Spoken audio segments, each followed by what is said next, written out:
भाई कुर्बानी से मुताल्लिक कुछ मसाइल सुन लें। पहली बात, भैंस की कुर्बानी वाजिब है, इस पर मैं बयान में आज डिटेल में बता चुका हूं, ठीक है ना। नंबर 2, घर के सरबराह की तरफ से है, सबकी तरफ से होगी या नहीं होगी, ये मसला भी मुदल्लल बयान कर चुका हूं। तीसरी बात, भैंस की कुर्बानी भी आजकल एक इख्तलाफी मसला है। भैंस की कुर्बानी पर इजमा रहा है, अब इख्तलाफ हो गया उसमें। पहले अहले हदीस हजरात भी इसको जायज ही समझते थे, बल्कि हम बचपन में अहले हदीस हजरात से पूछते थे कि अगर हर मसला कुरान और हदीस में होना जरूरी है तो भैंस की कुर्बानी को तुम क्यों जायज कहते हो, भैंस का तो जिक्र ही नहीं मिलता। तो ये तो हम उनको हुज्जत तमाम करने के लिए कहते थे कि हर मसले का आप कहते हो ना कुरान हदीस में सराहतन जिक्र होना चाहिए। भाई सराहतन हर मसले का जिक्र नहीं होता। तो फिर हम उनसे पूछते थे बचपन में कि फिर आप भैंस की कुर्बानी को जायज क्यों कहते हो, तो वो नहीं जवाब। अब क्या है कि अब हम देख रहे हैं ऐसे अहले हदीस हैं जो कह रहे हैं भैंस की कुर्बानी जायज नहीं। तो ये मसला बाद में चेंज हुआ। तो खूब समझ लें, भैंस की कुर्बानी को हम जायज क्यों करार देते हैं, उसकी वजह ये नहीं है कि हम भैंस को गाय पर कयास करते हैं। कुर्बानी के मसाइल तौकीफी हैं, उनमें किसी जानवर को किसी पे कयास नहीं किया जा सकता। अगर कयास को हम जायज समझते तो हम हिरन की कुर्बानी को बकरे पे कयास करके जायज कहते, समझते हो। और हम नील गाय की कुर्बानी को इस गाय पर कयास करते कि दोनों के गाय भी कहते हैं और साइज भी तकरीबन एक जैसा होता है, बस एक में फुर्तीली ज्यादा है और उसमें फुर्तीली कम है। तो कयास तो जब होता है, ये कयास थोड़ी किया है, यहाँ कयास जायज नहीं है, क्योंकि ये 4 जानवर हैं जिनके अल्लाह ने हमें कुर्बानी का हुक्म दिया और वो तौकीफी हैं, उन पे कयास नहीं हो सकता। तो सवाल पैदा होता है फिर उन 4 में भैंस तो नहीं है। उसका जवाब ये है कि भैंस को गाय पर कयास नहीं किया है, गाय के साथ लाहिक किया है। लिहाक एक अलग चीज है, कयास एक अलग चीज है। ये 4 जानवर जो जायज है ना, ये क्यों, असल में 4 चौपाए हैं जो अहली हैं, पालतू हैं और उनमें खास किस्म के मफाद हैं। तो इस माना में भैंस और गाय एक ही चीज है, उसके भी वही मकासद हैं जो गाय के मकासद होते हैं, और वो भी घरेलू है, वहशी जानवर नहीं है। तो कुर्बानी के जानवरों की जो जवाज है ना, उसका ताल्लुक घरेलू चौपाए होने और घरेलू चौपाए ना होने से। अब हमारे जो अहले हदीस भाई हैं वो क्या करते हैं, हमें मेडिकल साइंस के सबूत और उर्फ पेश करना शुरू कर देते हैं कि भाई देखो गाय में और भैंस के एटीट्यूड में बड़ा फर्क है। गाय फुर्तीली होती है, भैंस सुस्त होती है। गाय के लिए अलग किस्म का मौसम चाहिए, भैंस को अलग किस्म का मौसम चाहिए। दोनों के दूध के टेस्ट में फर्क होता है। उसका जवाब ये है कि ये वो फर्क है ही नहीं जो शरीयत में मोतबर हो, ये वो फर्क नहीं है जो शरीयत में मोतबर हो। शरीयत में मोतबर फर्क जो है ना कुर्बानी में, वो चौपाया होना या ना होना और अहली होना या ना होना। अहली का मतलब पालतू। इसी वजह से नील गाय जो है ना उसकी क्यों जायज नहीं है, वो गाय जैसी तो बहुत सी चीजों में है लेकिन वो वहशी जानवर है, पालतू नहीं है। हिरन की कुर्बानी क्यों जायज नहीं है, इसलिए कि वो पालतू जानवरों में नहीं है, वो जंगली जानवरों में आता है। यही वजह है कि यौक की जो कुर्बानी, याक कहते हैं, यौक कहते हैं, पता नहीं क्या कहते हैं, याक की कुर्बानी में भी उलमा यही बयान करते चले आए हैं कि अगर पालतू है, पल जाता है घरों में, पलने वाला जानवर है तो फिर जायज है, अगर जंगली है तो जायज नहीं है। तो गाय और भैंस के जो मफाद है ना वो बिल्कुल सेम है। उसको भी घर में बांध के खिलाया जाता है, भैंस को भी घर में बांध के खिलाया जाता है, और उससे भी दूध हासिल करने के लिए पाला जाता है, उसको भी दूध हासिल करने के लिए पाला जाता है। वो भी जुगाली करती है, वो भी जुगाली करती है। तो हमने ऐसा नहीं किया कि भैंस को गाय पर कयास किए, हमने कहा गाय का जब शरीयत ने इजाजत दी है तो भैंस उस इजाजत में खुद ब खुद दाखिल है। इसकी एक मिसाल देता हूं। कुरान कहता है माँ बाप को उफ मत करो, है ना। अब कोई क्या गालियां देना जायज है, और गालियों को मैं कयास कर रहा हूं उफ पर, सॉरी गालियां देना भी हराम है, गालियों को मैं कयास कर रहा हूं उफ पर, कि जब उफ कहना हराम है तो उस पर कयास करके मैंने कहा कि गालियां देना भी क्या है, हराम है। हम कहेंगे गालियों को उफ पर कयास नहीं किया जाएगा, गालियां उफ के हुक्म में दाखिल हैं, क्योंकि उफ से लफ्ज उफ मुराद नहीं है। उफ का मतलब है तकलीफ देना, तो तकलीफ में गालियां तो बतरीके वाला दाखिल होंगे कि नहीं होंगी।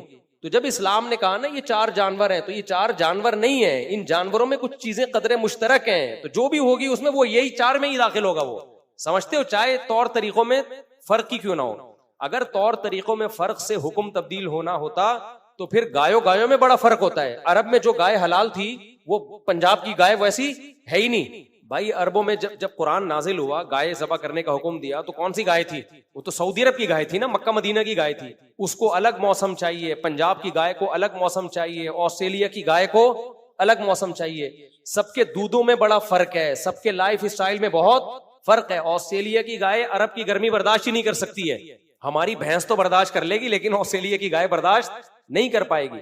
ऑस्ट्रेलिया की गाय में दूध ज्यादा है, गाय कम है, और हमारी गाय में गाय ज्यादा है, दूध कम है। इतने सारे अगर फर्क की वजह से हुक्म तब्दील होता तो फिर तो बहुत सारे फर्क, खुद गायों में बहुत फर्क है। आप गिलगित की गाय को देखो, इतनी सी होती है, जितना मर्जी खिला दो इससे ज्यादा कद नहीं बढ़ेगा, जितना मर्जी खिला लो। और वो पहाड़ों पे चढ़ चढ़ के ना उनके मसल बहुत मजबूत हो जाते हैं। ये वाली गाय ये स्पीड ब्रेकर पे नहीं क्रॉस कर सकती, ये पहाड़ पे कहां से चढ़ेगी। तो अगर दोनों के एटीट्यूड में फर्क शरीयत में मोतबर है तो गाय और भैंस में इतना फर्क नहीं है। पंजाब की गाय और पंजाब की भैंस में जितने अरब की गाय और गिलगित की गाय में फर्क है, ऑस्ट्रेलिया की गाय और अंडा मोड़ की गाय में फर्क है, बहुत फर्क है उनके तौर तरीकों में, उनके लाइफ स्टाइल में, दूध की क्वालिटी में बड़ा फर्क है, समझते हो। लेकिन ये फर्क शरीयत में मोतबर नहीं है, क्योंकि वो भी बांध के खिलाया जाने वाला जानवर है, अहली है, ये भी पालने वाला जानवर है। तो इसलिए चौपाया हो पालतू हो, ये है असल। यही वजह है कि शरीयत ने हमें कहा ना दुम्बई की कुर्बानी हलाल है, तो उसमें चक्की वाला भी आ गया, भेड़ भी आ गया। हालांकि दोनों में बहुत फर्क है, लेकिन फायदे सबके क्या हैं। चक्की होने ना होने से वो चौपायों की फहरिस्त से भी नहीं निकले और पालतू होने की फहरिस्त से भी नहीं निकले। हालांकि चक्की वाला दुम्बा और बगैर चक्की वाला, पंजाब का कजला और कराची का दुम्बा, बहुत जमीन आसमान का फर्क है उसमें। कजला बिल्कुल ही एक अलग चीज है, ऐनकी और बगैर ऐनकी बड़े फर्क है, कीमतों में बड़ा फर्क है, गोश्त के जायकों में बड़ा फर्क है। लेकिन क्या है, चौपाए सब हैं और पालतू सब हैं। तो ये फर्क शरीयत ने मोतबर नहीं। अरबों में जो दुम्बे होते थे, हो सकता है वो पंजाब में होते ही ना हो वो वाले दुम्बे, अब हो गए हो, पहले ना होते हो। लेकिन जब दुम्बा है तो चौपाया है और घरेलू है, तो फिर इन फर्क का शरीयत में एतबार नहीं है। इसलिए हमारे नजदीक बिल्कुल वही गाय की भैंस की कुर्बानी में अजर है जो गाय की कुर्बानी में है। समझते हो, बैल काटो भैंस काटो कोई फर्क नहीं है, बल्कि भैंसा इस लिहाज से ज्यादा बेहतर है कि माहिरीन जो हकीम हैं, जो ग़िज़ाओं के माहिर होते हैं, वो हकीम कहते हैं कि भैंस के गोश्त में फायदे गाय के गोश्त से ज्यादा है, उसमें फैट भी कम होता है और इकोनॉमिकली भी आपको वो इसलिए सस्ता पड़ता है कि उसमें गोश्त निकलता बहुत है। समझते हो, कट्टा जो है ना, कट्टे को तो बोलते ही, किसी मोटे आदमी को कट्टा तो बोलते हैं, भैंसा ही तो बोलते हैं उसको। तो उसमें गोश्त भी ज्यादा है, उसके गोश्त में बादीपन भी कम है। जो माहिर हकीम है वो बोलते हैं गाय दूध का पियो, गोश्त भैंस का खाओ। अब अगर कहीं भैंस के गोश्त सही नहीं है तो वो बुड्ढी बुड्ढी भैंसें जो एक्सपायर हो चुकी होती है उनको ज़बा कर रहे होते हैं। लेकिन अगर कट्टे को आप ज़बा करो ना तो कट्टे का गोश्त, मतलब बोले कट्टा कट्टा ही होता है भाई। अलबत्ता हमारे यहाँ कट्टा इसलिए कुर्बान नहीं किया जाता भैंसा कि वो होता कमबख्त इतना ताकतवर है और इतने मसल्स होते हैं उसमें गोश्त से भरे हुए कि कसाई गिराने के चक्कर में 2-4 कसाई खुद गिर जाते हैं। यानी कसाई उस कट्टे को गिराए इससे पहले कट्टे का खतरा होता है कि उसकी गर्दन इतनी, हमारे एक दोस्त लेकर आ गए थे 2 साल पहले, वो गर्दन ही कंट्रोल में नहीं आ रही किसी की, इतनी बड़ी गर्दन है उसकी, वो हिली वो जगह से ही नहीं कोई हिला पा रहा। तो इसलिए भी लोग डरते हैं। तो उस सूरत में शरीयत का मसला ये है कि अगर जानवर गिराना आपके लिए बहुत मुश्किल हो रहा है और उसमें डर है कि लोगों को नुकसान ना पहुंचाए। आप देखो ना, वीडियोस आ रही होती हैं, गाय यहाँ से भागी तगड़ तगड़ तगड़ तगड़ 5-6 बच्चों को पेलती हुई निकल गई, बैल भागा काबू बेकाबू हो गया। कुर्बानी में ऐसा होता है। हमारे एक दोस्त ने बताया कि हम एक बैल लेकर आए, इतना तगड़ा बैल था, वो किसी को करीब नहीं आने दे रहा था, बस जो करीब आया उठा के किक मारता था ना। तो कह रहे हैं बड़ा एक्सपर्ट कसाई लेकर आए, कसाई शो भी बहुत मारते हैं आजकल। कह रहे हैं हमने उनको बोला कि भाई ये बहुत खतरनाक बैल है, इसको जरा एहतियात। उसने कहा अबे बड़े बड़े बैलों को हमने गिराया, ये किस खेत की मूली है। तो वो मुझे कहने लगे, मैंने उसको बहुत समझाया यार थोड़ा एहतियात से करीब। उसने कहा अबे, कह रहे ये बात हो रही है, मैंने देखा कसाई नजर नहीं आ रहा, बैल के करीब गया ना रस्सा वस्सा खोलने ज़बा करने के लिए, कह रहे मैंने कहा पता नहीं, देखा वो उधर पड़ा हुआ है। कह रहे बातों बातों में बैल ने घुमा के जो फ्लाइंग किक मारी है ना, पता ही, और किक मार के बैल ऐसे खड़ा हुआ है जैसे कुछ हुआ ही नहीं। इसका रोज का काम है, डेली का काम है। कह रहे मैं देख रहा हूँ वो कसाई वहां पड़ा हुआ है। तो फंडरगिरी अच्छी नहीं होती। तो ऐसा कोई डेंजरस किस्म का, खतरनाक किस्म का बैल हो तो पहला काम ये कर सकते हैं, बजाय तमाशा महल्ले में बनाने के ना, वो भाग रहा है, रस्से तोड़ रहा है, 5-6 बंदों को उठा उठा के पटक रहा है, तो ऐसे मौके पे बेहतर ये है कि 2 धारी छुरी लेके ना उसकी गर्दन पे खड़े खड़े ही उसको मार दे गर्दन। समझते हो, 2 धारी छुरी क्या होती है, आराम से घुस जाती है। तो उसको आप खड़े खड़े ही बांध के ना उसको उसकी गर्दन पे छुरी घुसा दे, उससे जब ब्लीडिंग होगी बहुत ज्यादा तो नीचे गिरेगा, फिर प्रॉपर ज़बा कर दें उसको। ये सबसे बेहतर तरीका है। लोग शूट करते हैं गोली से शूट करने के बजाय इस तरह से करें, क्योंकि इसमें ब्लीडिंग ज्यादा है। जानवर हलाल करने का एक बड़ा मकसद है उसका खून जिस्म से बाहर निकल जाए। तो गोली में वो काम प्रॉपर वे में होता नहीं और तकलीफ भी ज्यादा होती है जानवर को। दूसरा ऑप्शन फिर ये है कि अगर वो काबू में नहीं आ रहा है आपके, भाग रहा है इधर उधर, और तो फिर शूट भी किया जा सकता है उसको, तो उसको गोली से शूट करें, लेकिन वो गोली का शूट से अगर मर गया तो हलाल नहीं होगा, जब गिर जाए फिर जाके उसको ज़बह कर दे। अलबत्ता गोली अगर धारीदार है, धारी का मतलब ब्लेड है उसके आगे, तो फिर बिस्मिल्लाह अल्लाहू ऊपर पढ़ के अगर आपने गोली चलाई और वो धार लग गई उसके अंदर, तो भी गिरेगा, तो आप पर ज़बह करना वाजिब है, लेकिन आपके पहुंचने से पहले अगर मर गया तो फिर हलाल है वो। समझते हो? तीर का शिकार हो गया या गोली का हो गया, तो गोली अगर नोक वाली धार वाली है, कलाशनकोफ की या टीटी की गोली नोक वाली नहीं होती, आगे से नोक तो होती है मगर धार नहीं होती उसकी, बिल्कुल ऐसे सुई हो ना, बिल्कुल घुप जाए, इस तरह से तो फिर हलाल होगा, वरना हलाल नहीं होगा। तो जानवर अगर काबू में नहीं आ रहा है तो फिर उसको काबू में लाने के लिए ये हीला और तरीका इख्तियार किया जा सकता है। लोग कहते हैं जुल्म होगा जानवर के ऊपर। ओ भाई, वो जो जुल्म कर रहा है आपके ऊपर, आप उसको कुर्बान करने के लिए लाए थे और उसने गली मोहल्ले के 5-6 बच्चे कुर्बान कर दिए, ये कौन सा कोई टांग लेके बैठा हुआ है, कोई घुटना लेके बैठा हुआ है? बकरीद में यही रिपोर्टें आ रही होती हैं, फिर यूट्यूब पे इतनी वीडियोस आई हुई होती हैं। वो एक तो मैंने देखी, ऊंट को ज़बह करने जा रहे हैं, ऊंट ने यहां से उठाया उसको, इधर से उठा के ना लटका के उधर ले जाके रख दिया, बड़ा तमीज का ऊंट था वो। मैंने कि इस ऊंट को सलाम है, कुछ भी नहीं किया, यूं उठाया उसकी औकात दिखाने के लिए ना, कि 2 टके के आदमी नहीं है, तू मेरे को हलाल करने आया, यूं उठा के बंदा यहां रख दिया। अब वो अगर सर से ही पकड़ लेता तो रख तो देता, रख तो फिर भी देना था, खाना ऊंट गोश्त थोड़ी खाता है, रख देना था, मगर वो बेचारा फिर कहीं रखने के काबिल रहता नहीं, उसको सिर्फ कब्र में ही रखा जाता। वो तो शुक्र है यहां से उठाया। तो इतना ये इस टाइप की चीजें हो रही हैं, तो ऐसे मौके पे शरीयत की सहूलत से फायदा उठाना। तो ऐसा कोई तगड़ा जानवर है काबू में नहीं आ रहा, तो तमाशे न बनाओ भाई। गली मोहल्ले में लोगों की चीजें टूट रही हैं, फूट रही हैं, मर रहे हैं लोग, तो फिर तमाशा बनता है, देखो ये मुसलमान लोग क्या कर रहे हैं। तो ऐसे मौके पे इसका फायदा उठाया जाए शरीयत की गुंजाइश से। एक बात तो ये हो गई। दूसरी बात देखो, नबी सल्लल्लाहु अलैहि वसल्लम ने फरमाया, मेरे इस जो कुर्बानी के मसाइल में बता रहा हूँ उसको ज्यादा से ज्यादा वायरल करें इस क्लिप को, ये बहुत अहम मसाइल हैं, क्योंकि लोग इनमें कोताहियां करते हैं। दूसरा मसला, ये जो मेरा चैनल है स्पीचेस, इस पे भी थोड़ी देर में अपलोड हो जाएगा, ये अभी थोड़ी देर में ही हो जाएगा अपलोड, तो आधे घंटे बाद इंशाल्लाह जैसे ही खत्म होगा अपलोड हो जाएगा ये। तो आप लोग उसको फैलाएं ज्यादा से ज्यादा, क्योंकि ये दूसरा मसला पहले से भी ज्यादा अहम है। वो मसला ये है, नबी सल्लल्लाहु अलैहि वसल्लम की सही हदीस है कि जिसने रास्ते से तकलीफ दे चीज नहीं हटाई, आप जा रहे थे, कोई गंदगी पड़ी हुई थी, आपने नहीं हटाई, नबी ने फरमाया ये ईमान का सबसे आखिरी दर्जा है। अगर ये भी नहीं किया ना, तो हदीस का मफहूम क्या हुआ कि आप ईमान के आखिरी दर्जे पे भी नहीं। कोई कांटा पड़ा हुआ है, कोई गटर का ढक्कन खुला हुआ है, आप रख नहीं रहे, कोई गंदगी पड़ी हुई है, गोबर शोबर पड़ा हुआ है, आप हटा सकते हो, लेकिन आप नहीं लोगों के पांव आते रहे इसके अंदर, बदबू आती रहे, इतना भी अगर आपने नहीं किया, तो हदीस के मुताबिक ईमान का आखिरी दर्जा यानी इंसानियत की इंतहा है, फिर ये आखिरी दर्जे में भी नहीं। सोचो, जो तकलीफ दे चीज नहीं हटाता वो मुसलमान नहीं है, तो वो कैसे हो सकता है जो तकलीफ दे चीज फेंके, जो तकलीफ दे चीज फेंके गली मोहल्ले में, और ऐसा फेंके कि सिर्फ एक आदमी को तकलीफ नहीं हो रही, पूरा मोहल्ले को तकलीफ हो रही है। कुर्बानी के अगले दिन और दूसरे तीसरे दिन आप हाल देखा करो कराची का क्या बन जाता है। पहले गंदगी कम है, इतनी बदबू, कुछ लोगों को तो उल्टियां लग जाती हैं, वो बकरीद के दिनों में भाग जाते हैं शहर छोड़ के, कहते हैं यार हम अफोर्ड नहीं कर सकते। इतनी गिलाजत, इतनी गंदगियां, खून की बदबू, ओजड़ियां, छीछड़े, कौओं के बिल्लियों की ईद होती है, असल में इंसानों की नहीं होती, इतनी गंदगी। ओ भाई, जब आप जानवर लेकर आए हो, उसको ज़बा करके उसकी आलाइश को एक किसी ठिकाने लगाना, ये भी आपकी जिम्मेदारी है, गवर्नमेंट की है, लेकिन गवर्नमेंट पूरी करे ना करे वो उसका हेडेक है, आपकी भी जिम्मेदारी है ये। आप खुद नहीं कर सकते, किसी को पैसे देके ये काम करवाएं। आप कह सकते हो पैसे कहां से लाएं, तो जानवर कहां से ले आए? वो क्या किसी ने ज़कात में दिया है आपको? कुर्बानी गरीबों पे लाजिम नहीं है, मालदारों पे लाजिम है। तो जिस कमबख्त मालदार के पास गली को साफ कराने के पैसे नहीं है ना, वो कमबख्त मालदार के पास कुर्बानी के पैसे कहां से आ गए? नहीं आई मेरा ख्याल है बात। अगर आपके पास गली को साफ कराने के, अपने घर का बाहर जहां जहां जानवर ने गोबर किया है, जहां जहां उसकी आलाइशें, खून वून पड़ा हुआ है, ये जो खून गिरता है ना 2-3 दिन के बाद सड़ता भी है, इसमें बदबू आती है बहुत खतरनाक किस्म की। अगर आपके पास पैसे नहीं है उसको साफ कराने के, खुद करो या किसी से करवाओ, नहीं है तो आप कुर्बानी मत करो। समझते हो?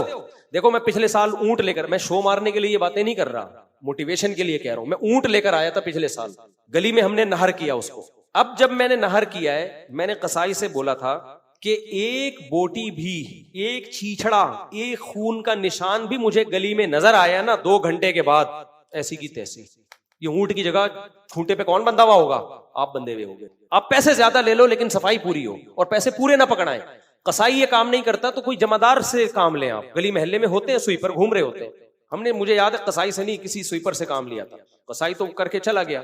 तो हमने जब गोश्त वोश्त तकसीम कर दिया, उसके बाद मैंने स्वीपर से कहा टाइम बता कितना टाइम लेगा, क्योंकि स्वीपर क्या करते हैं, कुछ पड़ा हुआ है कुछ नहीं पड़ा हुआ। सर वो मैं कल आके कर दूंगा, परसों आके कर। जो टाइम बाउंड काम नहीं होता ना वो कभी भी नहीं होता। उससे हमने मजबूत एग्रीमेंट लिया। मैंने कहा तेरे 1500 बनते हैं, मैं तुझे 3000 रुपए दूंगा। जब आप इतना बड़ा ऊंट लेकर आए हो तो आप पैसे भी तो दे सकते हो ना। मैंने कहा मैं तुझे 1.5, वो कह रहा था 1500 दे दो। मैंने कहा 1.5 नहीं, हम तुम्हें कितने देंगे बोलो? 3000। कंजूसी जो है ना बुरी चीज है। वो काम भी तो आप उससे दबा के ले रहे हो ना। वो कह रहा है 1500, मैंने कहा मैं 3000 दूंगा। लोग क्या कह रहे थे, 1.5 नहीं, मैं तुझे 750 दूंगा, मैं तुझे 750 दूंगा। चल 750 नहीं, 5 रुपए और बढ़ा ले, फिर काम भी ऐसा ही हो। मैंने उसको इतना खुश हो गया ना, 1.5 के बजाय जब 3 सुनेगा तो खुश नहीं होगा। मैंने कहा 1.5 के बजाय तू 3 ले ले, लेकिन 1 घंटे बाद एक चीछड़ा नजर आया ना, चीछड़ा, अच्छा नहीं होगा, बता रहा हूं। एक चीज, कोई खून कुछ भी नहीं होना चाहिए, ऐसे लगे जैसे यहां कुर्बानी हुई नहीं है, ऐसा होना चाहिए माहौल। और ये जो अंदर हमने गोश्त बांटा, मैंने कहा सर्फ से पूरा धो के ना, चमका के, ऐसा के लगे ही नहीं। तो किया ना उसने। जब आप 1.5 के कितने दे रहे हो, 3000 दे रहे हो, तो वो ब्लड जहां जहां निशान थे उस पे लाके उसने चूना डाला है। बिल्कुल वो चूने से खत्म, पता ही नहीं चला। और गली ज्यादा साफ हो गई थी, समझ रहे हो? चूना डाल के ना, बिल्कुल व्हाइट व्हाइट, बिल्कुल अनबुझा चूना होता है, वो ज्यादा फायदेमंद है। तो ऊंट ज़बा किया है, और 2 घंटे के बाद लगता ही नहीं था कि इस गली में कोई जानवर कभी ज़बा हुआ। तो भाई अगर आप ये कर सकते हो तो ऊंट लेकर आओ, गाय लेकर आओ। नहीं कर सकते तो आप कुर्बानी ना करें, क्योंकि ऐसी सूरत में सवाब के बजाय गुनाह ज्यादा हो। इस्लाम को भी बदनाम करोगे। कोई गोरा आ जाए हमारे मुल्क में बकरीद के तीसरे दिन, और ओजड़ियां और चीछड़े और गलाजतें और खोपड़ियों में घुसे हुए कीड़े, जो नहीं जानवरों की खोपड़ियां कचरा कुंडी पे पड़ी हुई होती है, उसमें कीड़े और मुताफ मक्खियां, वो कहेगा यार ये तुम्हारे बाप इब्राहिम की सुन्नत है, जो तुम कहते हो हमारे बाप इब्राहिम अलैहिस्सलाम की, ये है, ये गंदगी है तुम्हारे मजहब में। तुम वैसे तकरीरें करते फिर तो कि सफाई निस्फ ईमान है। तो गवर्नमेंट भी कभी की भी जिम्मेदारी है, वो पूरी करे ना करे, ये मेरी और आपकी जिम्मेदारी है कि हमने जब जानवर करना है तो उसको नामो निशान वहां से खत्म कर। समझते हो? ये हर शख्स जब ये एहतमाम करेगा तो गंदगी नहीं होगी। तो बाकी गवर्नमेंट को चाहिए कि भाई लोगों को कुछ ठेका दे दे, गड़े खुदवा दे मैदानों में, ताकि ये ओजड़ी आलाइशें उनमें दफन करें, तो ये जमीन बड़ी जरखेज हो जाएगी।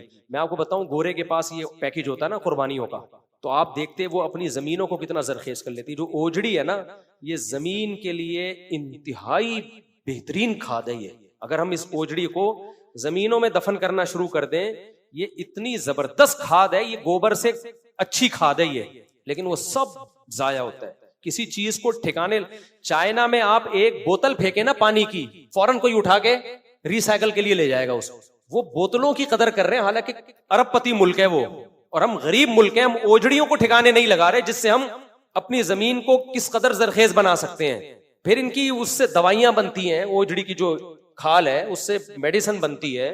पहले तो बिकती थी ओजड़ियां।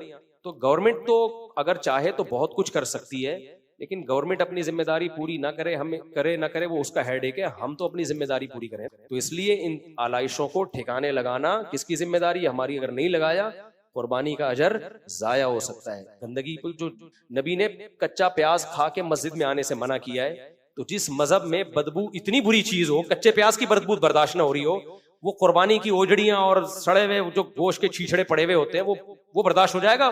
तो नबी सल्लल्लाहु अलैहि वसल्लम हमारे दौर में होते तो क्या क्या किस कदर गजबनाक होते।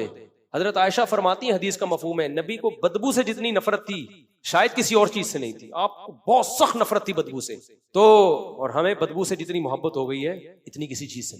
बदबू का इलाज हम ये करते हैं, स्प्रे कर देते हैं। जब देखते हैं ना लोग ब्लड की स्मेल बहुत आ रही है, ला के स्प्रे मारो। अबे उससे स्मेल खत्म थोड़ी हो रही है, वो बदबू में खुशबू मिलके एक नई चीज पैदा हो रही है उससे। खुशबू का मतलब तो होता है पहले नहा के साफ हो जाओ फिर खुशबू लगाओ। पसीने की बदबू को छुपाने के लिए खुशबू लगाओगे, वो बात थोड़ी होगी। ऐसे तो थोड़े दिनों में तुम अजीब सी चीज बन जाओगे। तो ये बात समझ में आ रही है। इस क्लिप को ज्यादा से ज्यादा फैलाएं, वायरल करें, कि सफाई सुथराई का ख्याल करें बहुत ज्यादा। कुर्बानी का हो गया दूसरा मसला, सफाई सुथराई का हो गया तीसरा मसला। जब कुर्बानी के जानवर का गोश्त तकसीम होगा, गाय में ऊंट में 7 हिस्से, तो तोल के तकसीम करना वाजिब है। क्योंकि गोश्त रिबवी अमवाल में से है, यानी सूदी अमवाल में से है। जब हम गाय के 7 हिस्से करते हैं तो असल में गोश्त के बदले में फरोख्त कर रहा होता है एक शरीक दूसरे शरीक, और गोश्त के बदले में जब गोश्त फरोख्त होगा तो बराबरी जरूरी है, और गोश्त में बराबरी वजन के जरिए है, अंदाजे से शरीयत में नहीं है। तो सूद की वजह से वो हराम हो जाएगा, किसी के लिए भी खाना जायज नहीं होगा। तो इसलिए या तो पूरा बराबर तोल के तकसीम करें। तोल की तकसीम के हेडिक से बचना चाहते हैं तो 7 हिस्सों में कलेजी मिला। उसका फायदा ये होगा कि कलेजी गोश्त से एक अलग जिन्स है। इधर गोश्त ज्यादा हो गया तो वो कलेजी के मुकाबले में हो जाएगी, ठीक है ना। इधर कलेजी ज्यादा हो गई तो गोश्त के मुकाबले में। तो ये तदबीर इख्तियार की जा सकती है। ये तौकीफी है। तौकीफी का मतलब आपको अकल से समझ में आए ना आए, सूदी मसाइल शरीयत का हुक्म है। आप 10 रुपए के बदले में 11 रुपए नहीं ले सकते। आपका कि मैं 10 रुपए जो है ना वो कड़क नोट दे रहा हूं और 11 सड़े हुए नोट दे रहा है, ये लॉजिक नहीं चलती सूदी मसाइल। तो लोगों को जब हम ये मसला बताएं, लोग कहते हैं भाई जब 7 शुरका राजी हैं कि मेरी 4 बोटियां उधर ज्यादा चली गई, मेरी 2 इधर ज्यादा आ गई, तो कुछ नहीं होता। भाई आपके राजी होने या ना होने से कोई फर्क नहीं पड़ता। हिबतुल मुशा है, तकसीम के बगैर हिबा जायज नहीं है, और तकसीम यहाँ मानन बै है। अल इब्रतुल लिल मानी ला लिल अल्फाज। शरीयत अल्फाज को नहीं देखती, हकीकत को देखती है। हकीकत में खरीदो फरोख्त का अमल हो रहा है, समझते हो। तो उससे टेंशन से बचने का तरीका है कि तोल भी लें और 7 में कलेजी भी मिला। तो शुरू में लोग कलेजी पहले खा लेते हैं, तो उसका तरीका ये है कि शुरू में कलेजी के 7 हिस्से बनाएं, थोड़ी सी कलेजी रख लें आखिर में गोश्त में मिलाने के लिए, और इन 7 कलेजियों में थोड़ा थोड़ा गोश्त मिला दें। एक बोटी भी मिला दें, काफी है। तो इस तरह कलेजी के 7 हिस्से कर दें। 7 हिस्से कलेजी के, हर हिस्से में थोड़ा सा गोश्त, और 7 हिस्से गोश्त के, हर हिस्से में थोड़ी सी कलेजी। पाई भी मिला सकते हैं, कलेजी भी मिला सकते हैं, वो भी क्या होता है, वो तिल्ली मिल्ली, वो सब गोश्त की जिन्स के अलावा है। तो ये सूद से बचने के लिए ये हीला आपको करना पड़ेगा, समझते हो। ये ऑप्शनल नहीं है, ये जरूरी है। एक बात, अगर कुर्बानी का गोश्त तकसीम ही नहीं कर रहे, एक ही घर में 7 अफराद हैं और एक ही फ्रिज में सारा माल जा रहा है, फिर इस तकल्लुफ की जरूरत बोलो नहीं। जैसे एक बछड़ा है ना, अब एक अम्मा का हिस्सा है, एक अब्बा का हिस्सा है, एक मंजले का हिस्सा है, एक बहू का हिस्सा है, 7 ही घर के अफराद। या आजकल होते नहीं है घर में 7 अफराद, एक आध बच्चा बमुश्किल, वो भी आधा होता है, पूरा होता भी नहीं। तो वंस अपॉन अ टाइम घर में 8-8, 10-10 अफराद हुआ करते थे। तो अगर 7 अफराद घर में हैं और डिवाइड, कोई भी शरीक अपना हिस्सा नहीं लेके जा रहा, अगर एक भी लेके जा रहा है ना तो फिर ये प्रोसेस करना पड़ेगा। एक भी नहीं लेके जा रहा, एक ही फ्रीजर में सारा गोश्त आ रहा है, तो कुछ सदका करना है, कुछ इकट्ठा ही, तो फिर तकसीम की तकल्लुफ की जरूरत नहीं है, फिर खाते रहें आप। ये मसला हो गया। एक और मसला, जानवर तब्दील करना, ये भी बहुत पूछा जाता है। मैं बकरा लेकर आया, बाद में महल्ले वालों ने बोला इसका क्या सूप बना के पिएगा, इसमें तो कुछ है ही नहीं, तो जानवर तब्दील कर सकता हूँ कि नहीं कर सकता। तो खूब समझ लो, देखो गरीब पे तो कुर्बानी वाजिब नहीं है। जब वो जानवर लेकर आया ना तो उस पर वो जानवर लाजिम हो गया, क्योंकि उसने कुर्बानी की नियत से खरीदा। अब वो तो उस पर मुतय्यन हो गया, क्योंकि उस पर कुर्बानी वाजिब थी नहीं। वो जब उसने जानवर कुर्बानी की नियत से खरीदा, तो ये खरीदना ये मानन नजर है, एक तरह से मन्नत है कि अब ये मैंने अल्लाह के नाम नामजद कर दिया, उस पर तो वो जानवर लाजिम हो गया। अगर वो तब्दील करता है तो फिर उतनी ही मालियत का जानवर उसको दोबारा लेना पड़ेगा, उससे सस्ता नहीं ले सकता। और अगर वो जानवर गुम गया तो कुर्बानी साकित हो गई, मर गया तो भी साकित हो गई, क्योंकि उसी जानवर के साथ कुर्बानी मुताल्लिक थी, वो गया तो कुर्बानी भी साकित, दोबारा लाजिम नहीं है। मालदार पर पहले से लाजिम है तो वो खरीदने से लाजिम नहीं होती, वो पहले से लाजिम है उसके ऊपर, तो इसलिए वो जानवर खरीदेगा तो चेंज भी कर सकता है। जानवर गुम गया, मर गया तो दोबारा भी करनी पड़ेगी उसको। समझते हो कि नहीं समझते हो? तो इसलिए अगर आप जानवर लेकर आए, अब आपका दिल, अगर पैसे वाले हैं आप, दिल किसी और की गाय पे आ गया आपका, सही है ना, तो फिर आप उससे एक्सचेंज भी कर सकते हैं, तब्दील भी कर सकते हैं, तो ये जायज है आपके लिए। समझते हो? गुम गया तो दोबारा करना पड़ेगा, मालदार पे, गरीब पे नहीं, गुम गया तो दोबारा लाजिम नहीं है। कुर्बानी कब तक की जा सकती है? आजकल ये मसला बहुत लोग पूछ रहे हैं। अमेरिका में लोग हैं, कुर्बानी पाकिस्तान में कर रहे हैं, ऑस्ट्रेलिया में हैं, कुर्बानी पाकिस्तान में कर रहे हैं, कनाडा में हैं, कुर्बानी पाकिस्तान में कर रहे हैं। अब आज 14 जून है और पीर को पाकिस्तान में कुर्बानी है। अमेरिका में 12 या 11 घंटे के बाद बकरीद शुरू होगी, तो अमेरिका वाले की यहाँ कनाडा, या कनाडा वाले की यहाँ किसी ने सुबह ही कुर्बानी कर दी, तो कनाडा और अमेरिका वाले की कुर्बानी नहीं होगी, क्योंकि उसकी बकरीद शुरू ही नहीं हुई है। तो दोनों जगह पे कुर्बानी का होना, कुर्बानी के अय्याम का होना जरूरी है। समझते हो? जो कुर्बानी करने वाला है उसके यहाँ भी बकरीद हो, और जिधर कुर्बानी हो रही है वहां भी क्या हो, बकरीद। तो जो कनाडा वाले पाकिस्तान में कुर्बानी कर रहे हैं, तो यहां पाकिस्तान में वो 12 घंटे के बाद जानवर को ज़बह करें, ताकि वहां ईद की नमाज हो चुकी हो। सिर्फ इतना काफी नहीं है कि वहां ईद की नमाज भी हो चुकी हो। समझते हो? ऑस्ट्रेलिया में जो कुर्बानी कर रहे हैं, ऑस्ट्रेलिया यहां से 4 घंटे आगे है। अब उनके यहाँ बकरीद पहले हो जाएगी, उन्होंने तो यहाँ का जानवर वहां नहीं हो सकता पहले, तो जब आप यहाँ करेंगे तो वो हो जाएगी, क्योंकि उनके यहाँ तो बकरीद पहले हो चुकी है। लेकिन कुछ ममालिक में बकरीद मंगल के दिन है, पीर के दिन नहीं है। तारीख क्या पड़ रही है पीर को? 17 जून, तो 18 जून में है।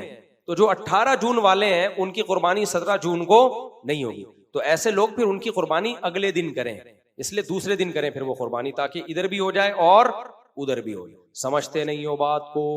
तो ये कुर्बानी के कुछ मसाइल हैं। एक और अहम मसला, 3 मसले हो गए ना। चौथा मसला, देखो जानवर को आप लेके घूम रहे हो, कराची में लोग तंबू लगा के जानवरों के साथ बैठे हुए हैं, चाय पी रहे हैं, गुटके चल रहे हैं, फैमिली के साथ बैठे हुए एंजॉय कर रहे हैं, कोई हर्ज नहीं है, एक त्यौहार है, खुशी का दिन है, ठीक है भी, लेकिन पर्दा करें खवातीन। लोग मंडियों में भी लड़कियों को लेके जा रहे हैं, फैमिलियों को लेके जा रहे हैं, ले जाएं यार, हमें कोई एतराज नहीं है, उनको भी थोड़ा सा एंजॉय करने दें, लेकिन पर्दा भी शरीयत का हुक्म, बेपर्दा लेके ना जाए, क्योंकि ये इबादत भी है ना, खाली कोई इंटरटेनमेंट तो नहीं है ना। ये एक ऐसे इंटरटेनमेंट है जिसमें इबादत का उनसर है, तो लेके जाएं फैमिलियों को आप, ठीक है। इतने जबरदस्त किस्म के बछड़े आए हुए हैं, अपनी बेगम को दिखाएं, सही है ना। आप खुद बछड़े जैसे हैं तो इबरत हासिल करें, सही है ना। हो सकता है बेगम को भी इबरत हासिल हो, तो भाई देखो ये इन पे सूट करता है, ये वेट ये हम पे मर्दों पे सूट नहीं करता, इबरत होगी। क्योंकि जब ये हाल होता है तो फिर कटना बाकी रह जाता है, तो जब इतने हो जाएंगे तो फिर हम भी कटने के, जो कट्टों का माल थोड़ी है हम लोग को ही, सही है। तो हमारे वो भांजा है ना बासे, बहुत दुबला पतला सा, तो मैं वो फार्म, ये जो इनका होता है ना कैटल फार्म गया, तो इतने मोटे मोटे कट्टे, कहते हैं हम खिलाई के पैसे लेते हैं और कट्टे को इतना मोटा बना देते। मैंने कहा इसके कितने पैसे लेगा तू ये बता, इसको भी यहीं बांध ले, साल के बाद हमें ये ऐसा चाहिए। तो घुमाए फिराए कोई हर्ज नहीं है, लेकिन पर्दा बोलो नकाब में भी तो जा सकती है, आंखें खोल के देख लें कैसी गाय लग रही है, कैसी बछड़ा लग रहा है, तो ठीक है। मैं इसका कायल नहीं हूं कि आप अपनी फैमिलियों को इन खुशियों में शरीक ना करें, जायज तफरी है, लेकिन शरीयत की हुदूद में रह के ये काम करें, तो इंजॉय करें। लेकिन जो कुर्बानी के मौके पे इंजॉयमेंट होती है ना, वो गलत है, जिस स्टाइल में हो रही हो। जब आप जानवर को गिरा रहे हैं, ज़बह कर रहे हैं, वो तफरी का मौका नहीं है। उसमें नबी सल्लल्लाहु अलैहि वसल्लम ने हमें दुआ सिखाई है, इन्नी वज्जहतु वजहिया लिल्लज़ी फतरस समावाति वल अर्द हनीफा वमा अना मिनल मुशरिकीन। भाई मैं अपने चेहरे को किसकी तरफ फेरता हूँ? अल्लाह की तरफ। इन्ना सलाती व नुसुकी व महयाया व ममाती लिल्लाहि रब्बिल आलमीन। मेरी नमाज, मेरी कुर्बानी सब किसके लिए है? मुशरिकों में दुस्तूर है, बुतों की भेंट चढ़ाते हैं, जानवरों को, मज़ारों की भेंट चढ़ाते हैं, अपने बुजुर्गों की भेंट चढ़ाते हैं। हम जानवर सिर्फ किसके लिए ज़बह करते हैं? हत्ता के पैगंबर के लिए भी जानवर ज़बह नहीं कर सकते। सवाब पहुंचाने के लिए तो कर सकते हैं भाई, अपने अब्बा के लिए भी कर सकते हैं ना, सवाब पहुंचाने के लिए, तो पैगंबर के लिए भी, जैसे हजरत अली ने की कि कुर्बानी नबी के लिए, नबी के जाहिर सवाब पहुंचाना मकसद था ना। लेकिन तकर्रुब, कुर्ब हासिल करना, इसमें किसका है? सिर्फ अल्लाह का। इसमें किसी और को आप शरीक नहीं कर सकते, किया तो शिर्क हो जाएगा ये। तो हमारे ये बात कंप्लीट कर लूं, तो हमारी कुर्बानी सिर्फ और सिर्फ किसके लिए?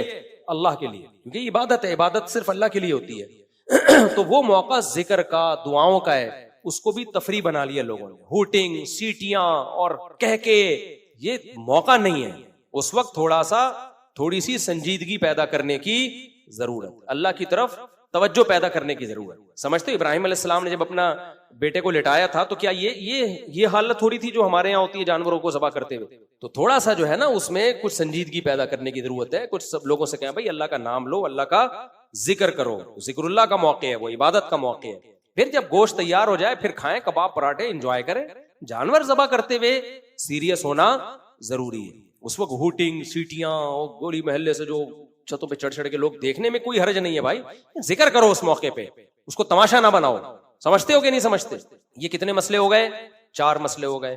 5वां मसला, कसाई को बिल्कुल अलग से आप उजरत दें। कुर्बानी के गोश्त में से उजरत देना जायज, अलग से उजरत दें उसको, उसका गोश्त से कोई लेना देना नहीं होना चाहिए। बाद में फी सबीलिल्लाह खिला दें गोश्त, तो किसी को भी खिलाया जा सकता है। ये 5 अहम मसले थे जो मैंने बताए हैं। और कुर्बानी का एक हिस्सा सदका करना बेहतर है, वाजिब नहीं है। खूब समझ, एक 1/3 सदका करना बेहतर है, वाजिब नहीं है। बल्कि उलमा ने लिखा है कि अगर किसी की फैमिली बड़ी है और ज्यादा मालदार भी नहीं है वो, तो उसको फिर अपने बच्चों को खिलाना ज्यादा बेहतर। जो गरीब लोग होते हैं, पूरे साल गोश्त नहीं मिलता उनको, अब उन्होंने पैसे जमा करके बकरा काट लिया, गरीब के बच्चे खुश होते हैं, चलो जी पूरे साल आज हमें बकरा खाने को मिलेगा, अब्बा ने 1/3 उठा के बांट दिया। ठीक है ना? तो पहले किसका हक है भाई? अपने बच्चों का, हाँ जो मालदार पूरे साल गोश्त खाते रहते हैं वो 1/3 लाजमी सदका कर दें, 2/3 सदका कर दें, पूरा सदका ना करें।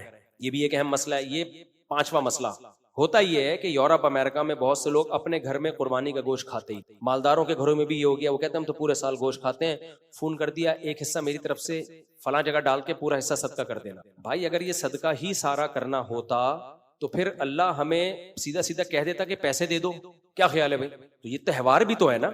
अल्लाह ताला ने 4 रोजे हराम क्यों कर दिए? 10, 11, 12, 13 4 रोजे हराम है। पूरे साल में टोटल 5 रोजे हराम है, एक ईद उल फितर का और बकरीद के 4 हराम है। हालांकि ईद का दिन तो सिर्फ 10 तारीख है। क्यों हराम है? इसलिए कि हदीस में आता है अय्याम अकलिन व शुर्बिन है, ये अल्लाह की तरफ से क्या है? ज़ियाफत है। तो इसमें कुर्बानी के गोश्त में गोश्त का उनसर कम है, अल्लाह की ज़ियाफत का उनसर, ज़ियाफत समझते ना, मेजबानी। तो ये तकब्बुर है कि मालदार आदमी बोले कि मैं तो पूरे साल गोश्त खाता हूं तो मुझे क्या जरूरत है। ये ऐसे ही है जैसे आपकी माँ ने दावत की और बड़े मोहब्बत से आपके लिए कोफ्ते बना के रखे, आप कहते हैं अम्मा मैं तो पूरे साल कोफ्ते खाता हूं, ये उठा के किसी गरीब को सदका कर दो। तो अम्मा के दिल पे आरे चलेंगे कि नहीं चलेंगे? अम्मा बोलेगी तू बड़ा मालदार बन गया है, तू कोफ्तों से ऊपर की चीजें खाता है, अभी तो मैं तुझे खिला रही हूं। तो जो फर्माबरदार बेटा होगा निवाले भर भर के खाएगा, खिचड़ी भी पका के खिलाएगी ना तो भर भर के खाएगा। वो ये नहीं कहेगा अम्मा मैं तो पूरे साल बिरयानी खाता हूं, मुझे खिचड़ी में कहां मजा आएगा। तो तकब्बुर है ये। तो जब अल्लाह ताला ने एक ज़ियाफत की है, एक इंतजाम किया है, और इतनी खानदानी ज़ियाफत के रोजे को हराम कर दिया, रोजा हराम कर दिया, क्या पाबंदी है तुम पे रोजा रखने पर, तो फिर आप कहें कि मैं तो चूंकि एक्चुअली पूरे साल गोश्त खाता हूं तो सारा सदका मुझे क्या जरूरत। हमारे नबी को जितनी बेरगबती खाने पीने में थी ना, इतनी दुनिया की किसी चीज में नहीं। खाने को हाथ ही नहीं लगाया हमारे नबी। एक दिन फाका, एक दिन खाना, और वो भी बहुत थोड़ा, सिर्फ खजूर और पानी। लेकिन बकरीद के दिन आप सल्लल्लाहु अलैहि वसल्लम उस वक्त तक खाते नहीं थे जब तक कुर्बानी का गोश्त तैयार नहीं हो। पहला निवाला आपके हलक मुबारक में जो जाता वो किसका जाता? कुर्बानी के गोश्त। ये तवाज़ो है कि भाई अल्लाह के सामने तकब्बुर बोलो नहीं करना। और ये नबी ने सिखाई है। देखो इफ्तारी में आप खाने में जल्दी करते थे, क्योंकि इफ्तारी में देर करो ये भी तकब्बुर है। अल्लाह कह रहे हैं मेरी तरफ से पाबंदी हट गई, आप कह रहे हो हट तो गई लेकिन मैं अफोर्ड कर सकता हूं 2 घंटा मजीद भूखा रह सकता। तो किसके सामने शो मार रहे हो भाई तुम? तो वहां भी नबी ने जल्दी की है, जल्दी जल्दी खाओ भाई, अल्लाह को बताओ हम आजिज हैं, हम तेरी नेमतों के मोहताज हैं। तो आज मालदारों में ये रिवाज है कि करनी नहीं है। और बकरीद के दिन भी फार्मी चिकन खा रहे होते हैं, क्या खा रहा होता है यार, बस करो यार। तो थोड़ा सा कुछ अपने मुसलमान होने का एहसास करो। अपने बच्चों को बताओ बेटा आज गोश्त का दिन है, गोश्त खाएंगे हम और कुर्बानी का गोश्त खाएंगे, उससे इज्तिनाब नहीं करेंगे। क्योंकि कौन खिला रहा है? मैं ये नहीं कह रहा खाते ही रहें पूरे कट्टे बन जाएं और अस्पताल में मरे हुए पड़े हुए हार्ट अटैक हुआ हो, ये नहीं मैं कह रहा। लेकिन इतना तकब्बुर भी ठीक नहीं है, ये एक किस्म का तकब्बुर है। तभी सऊदिया के जो उलमा है ना, शेख सालेह अल उसैमीन वगैरह, इन्होंने लिखा है कि ये जो पूरा गोश्त सदका कर देते हैं या कुर्बानी करते ही नहीं अपने घर में, तो ये सुन्नत के खिलाफ है। समझते हो? सदका जरूर करें, गजा के मुसलमानों के लिए भी करें, पाक एड वेलफेयर ट्रस्ट की तरफ से इंतजाम है, वहां भी गोश्त पहुंचाएं। और पाकिस्तान में बहुत सारे गरीब हैं, उनके लिए भी ट्रस्ट ने इंतजाम किया है। और गजा के मुसलमानों को भी याद रखें, लेकिन कुछ गोश्त अपने घर में भी बोलो इस्तेमाल करें। समझते हो? ये एक अहम मसला हो गया। अब देखो दुनिया में क्या है कि स्लॉटर, सऊदी अरब में भी स्लॉटर हाउस बने हुए हैं कि गली महल्ले में नहीं कर सकते। वहां के भी बाज अरब उलमा इसके खिलाफ हैं, क्योंकि शायर इस्लाम है तो शायर इस्लाम दिखा के किए जाते हैं, छुपा के इस्लाम का इजहार हो। तभी ईद की नमाज मस्जिदों में पढ़ने का हुक्म नहीं है। कहां पढ़ने का हुक्म है? मैदान में। कुछ इबादतें अल्लाह ने ऐसी रखी है जो दिखा के की जाएंगी ताकि इस्लाम का इजहार हो, उन्हीं में बकरीद भी है। अब अरब मुल्कों में स्लॉटर हाउस है वहां जाके ताकि गंदगी ना हो। भाई वो ठीक है, गंदगी से तो आप बच गए, लेकिन एक इबादत का जो इजहार करना था वो तो खत्म हो गया ना, तो पता ही नहीं चलता वहां बकरीद का। हमारे मुल्कों में हो रही है खुलेआम, लोग गली महल्लों में ला रहे हैं, लेकिन उसका हम नाजायज फायदा क्या उठा रहे हैं? उस परमिशन का कि हम गंदगी कर रहे हैं। अब सऊदी हुकूमत को बोलो ना कि आप गली महल्ले में लोगों को जानवर लाने दो, कुर्बानी करने दो, वो हमारी गलियों का हवाला देंगे, देखो वहां क्या होता है, हवाला देंगे ना। तो इसलिए हमें अगर इजाजत मिली हुई है ना जो शरीयत के मुताबिक है, शरीयत यही चाहती है कि शायर इस्लाम का इजहार होना चाहिए, खुलेआम होनी चाहिए। ये तो खुलेआम जब ही होगी जब गली महल्लों में हो, तो उसका इजाजत का नाजायज फायदा ना उठाएं। उसमें सफाई सुथराई का ऐसा माहौल बनाए कि हम बाकी मुल्कों को कह सकें कि भाई हम खुलेआम करते हैं, कोई गंदगी नहीं होती, तो तुम्हारे यहाँ क्यों हो रही है? समझते हो? तो ये चंद मसाइल थे कुर्बानी के जो मैंने आपके सामने बयान किए। बाकी एक और मेडिकली मसला ये भी है कि कि बहुत से लोग कहते हैं कि कुर्बानी का गोश्त खाने से कुछ नहीं होता। भाई गोश्त गोश्त ही है, दिल का पेशेंट डॉक्टर के मशवरे के बगैर ना खाए, समझते हो। अभी कुछ दिन पहले एक साहब तबलीग में गए, हार्ट पेशेंट थे, तबलीग से आए तो मैं सलाम कर रहा था तो गुस्सा कर रहे थे। मैंने कहा क्या हुआ? कह रहे मैं गया, मुझे डॉक्टर ने परहेज बताया हुआ था, तो उन्होंने मुझे कहा कि अल्लाह के रास्ते में खा लो कुछ भी नहीं होता। तो मैंने कह रहे फोड़ दिया, मैंने सब कुछ खाया, उसके बाद फालिज हो गया। तो अल्लाह मियाँ ने, ठीक है इसमें बरकत है, लेकिन वो बरकत आप अफोर्ड कर भी पा रहे हो कि नहीं कर पा रहे। तो इसलिए ऐसा ना हो कि कुर्बानी का गोश्त है तो हार्ट पेशेंट फोड़ना फाड़ना शुरू कर दे, चर्बियां उठा उठा के फोड़ रहे कि कुर्बानी का है, क्योंकि कंप्लेंट्स भी बहुत आती हैं बकरीद के बाद। तो आप अपनी सेहत के हिसाब से खाओ, गाय नहीं खा सकते बकरा खा लो, बकरा नहीं खा सकते दुम्बा खा लो। और अगर इस पे भी पाबंदी, खाली शोरबे का पी लो, बस सवाब मिल जाएगा। हाँ, जो सेहतमंद लोग हैं तो वो खाएं, जिनको दिल की बीमारियां नहीं है, तो जिनको है वो डॉक्टर से पूछ के खा लें, जिन नहीं है तो वो फोड़ फाड़ दें। गोश्त खाने से बीमारियां आती नहीं है, ये जहन में रखें। और कुर्बानी के गोश्त में अल्लाह ने एक अलग किस्म की लज्जत रखी, एक अलग ही लज्जत अल्लाह ने रखी है। और तजर्बा ये है कि ये गोश्त जल्दी हजम होता है, लेकिन मैं अपना तजर्बा सिर्फ शेयर कर रहा हूँ, मैं कोई डॉक्टर नहीं हूँ कि इस तजर्बे के चक्कर में आपको मैं तजर्बे की भेंट ही ना चढ़ा दूं कहीं। लेकिन इसमें अल्लाह ने एक अलग लज्जत भी रखी है, हजम भी ज्यादा होता है, और इस तरह से बोझ नहीं बनता जैसे आम दिनों में जब आप गोश्त ज्यादा खा लो तो बोझ बनता नहीं। लेकिन ये मेरी रिपोर्ट है, ये कोई हरफ आखिर नहीं है। तो हरफ जो मेडिकल साइंस की बात है वो यही है कि जिन लोगों पर गोश्त पर परहेज है बीमारियों की वजह से, तो वो जरा हाथ बोलो हल्का रखें, ठीक है ना। ये ना समझे कि कुर्बानी है तो कुछ भी नहीं होगा, जो दुनिया के असबाब हैं वो बहरहाल असर करते हैं। तो ये चंद बातें थी, अल्लाह ताला समझने की तौफीक। कोई और मसला किसी ने कुर्बानी से मुताल्लिक पूछ रहा हो तो पूछ, फिर अगले जी। दो चीज, जी कर्जा है, हाँ, जिस पे कर्जा है वो फिर अगर ना कर सके तो गुनाहगार, और अगर नहीं, वो कर्जा अगर उसके पास 52.5 तोला चांदी के बराबर रकम है जो और नहीं है तो फिर लाजिम नहीं है कुर्बानी। दूसरा अगर है लेकिन कर्जा भी है तो फिर नहीं है। सवाल वो ये कि हम सस्ते के चक्कर में भी, हमारे मोहल्ले वाले रिश्तेदार, कई जगहों पे लोग सामने कॉमन मसला देखा जाता है, ये मैं रहनुमाई चाहूंगा। सस्ते के चक्कर में ये बरसाती जो आजकल बहुत ज्यादा आ जाते हैं कसाई, हाँ, तो ये नहीं पता कि नरकटा असल कहाँ है, जो सुन्नत तरीका है, इसमें रहनुमाई चाहिए आपकी, रहनुमाई के ये इसको मना किया जाए सर। ये उनको नहीं पता होता, इवन गोश्त भी खराब करते हैं। हाँ, हाँ, हाँ, हाँ। और बड़े मसले, ये मसला बता दूं, देखो अनाड़ी कसाई गड़बड़ कर रहे होते हैं, जानवर की सिर्फ 4 रगें कट जाए उसको छोड़ दें, ये कसाई अंदर छुरा मारते हैं हराम मगज में, उसको जल्दी ठंडा करने के लिए। उससे तो तकलीफ भी होती है, और दूसरी बात यह कि खून पूरी तरह निकलता नहीं है, गोश्त में बीमारियां भी रह जाती हैं, जायका भी खराब हो जाता है गोश्त। तो इसलिए कसाई को जब 4 रगें काट दे बस पकड़ लें, बल्कि खुद करें ना ज़बा, तो खुद करें ज़बा उसको, समझ रहे हो इसमें क्या जा रहा है। तो डर भी निकलेगा, खौफ भी निकलेगा थोड़ा सा, बाद लोग खून देख के बेहोश हो जाते हैं, तो खुद ज़बा करें। और अगर कसाई से भी करवाना है तो मुसलमान होना चाहिए वो, और जबान से बिस्मिल्लाह अल्लाहु अकबर पढ़े, समझते हो। तो 4 रगें काट दे बस, फिर छुड़वा दो। फिर भी ना छोड़े ना तो उस खूंटे से बांध दे उसको जिसपे गाय बंदी भी, क्योंकि बहुत जल्दी में होते हैं वो पूरा गला काटते हैं। चले, ईद के चौथे दिन जायज नहीं है कुर्बानी। ईद पे बहुत सारे साहबा के आसार हैं इस पे। अय्याम नहर सिर्फ 3 है, 10, 11, 12। चौथे दिन कुर्बानी जायज नहीं है।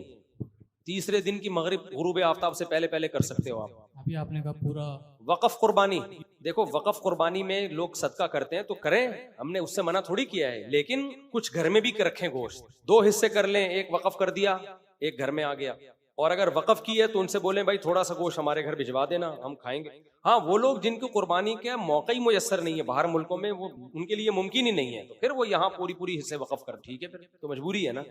हाँ भाई, अस्सलाम वालेकुम। हमारे यहाँ ये रिवाज है, पानी ज़बह कर रहे होते तो एक आदमी जो है थोड़ा फिर वो दूसरा आते थोड़ी नहीं, ये गलत है। जानवर को तड़पाने वाली बात है, पहले एक आदमी काटता है, फिर दूसरा आके अगली रख काटता है, तीसरी रख काटता है, गलत है। फौरन एक ही दफा में। ज्यादा लोगों को शौक है तो 2-3 हाथ इकट्ठे छुरी पकड़ के ज़बह करा, समझते हो। इमाम साहब अगर शुरू में नाश्ता नहीं किया होता, वो आपने बांट सकते। हाँ, तो कोई पाए सारे ले जाए तो ले जाए, सिर्फ कलेजी तकसीम कर दें। आपके में थोड़ी सी रखी जाए, थोड़ी सी कलेजी बचा के रख दें ताकि आखिर में गोश्त में डाल सके, ठीक है ना। तो अच्छा, खवातीन भी कुर्बानी कर सकती है, मतलब ज़बह कर सकती हैं जानवर। अच्छा, अगर कोई शख्स मतलब प्रॉपर जानवर अफोर्ड कर सकता हो या बकरा वगैरह अफोर्ड कर सकता हो तो भी वो एक हिस्सा करे तो जायज होगा? जितना भी पैसा हो, कुर्बानी सिर्फ एक ही लाजिम, गाय का एक हिस्सा या एक बकरा। अच्छा, गाय में 7 हिस्से जरूरी नहीं है। 7 हिस्से का मतलब है 7 से ज्यादा हिस्से नहीं हो सकते, 7 से कम हो सकते हैं। 2 आदमी बराबर भी कर सकते हैं, आधी गाय। 3 आदमी 1/3 भी कर सकते हैं, समझते हो। 5 आदमी भी कर सकते हैं, बराबर 5 हिस्सों में डिवाइड। हमारे यहाँ ये होता है कि 2 आदमी कर रहे हैं तो एक 4 हिस्से लेगा, एक 3 हिस्से लेगा। इस तकल्लुफ की जरूरत नहीं है। 3.5 भी कर सकते हो, यानी आधी आधी। तो 7 का मतलब ये नहीं है कि 7 जरूरी है, 7 का मतलब है कि 7 से ज्यादा हो नहीं सकते। ये पूरा महल्ला एक गाय में आ गया।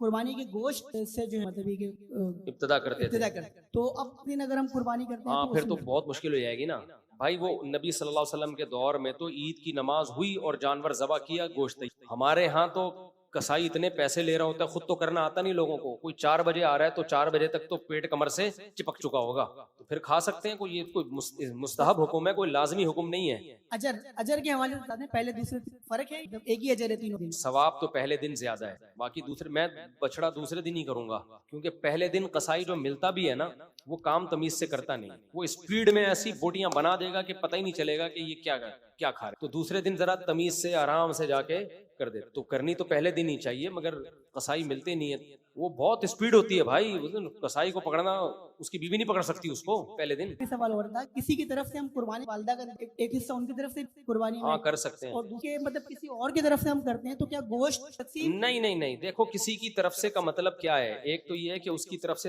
उसको सवाब मिले, वो तो कुर्बानी आप ही की तरफ से, आपकी नीयत है सवाब उसको मिल जाए, तो वही है आपका ही गोश्त है, वो खा लो। जैसे वो एक कोई जिंदा की तरफ से जब कुर्बानी कर रहे होते हैं ना, तो मतलब ये होता है उसका वाजिब जो है उसके जिम्मे से साकित हो जाए, तो फिर उसमें उसकी परमिशन जरूरी है।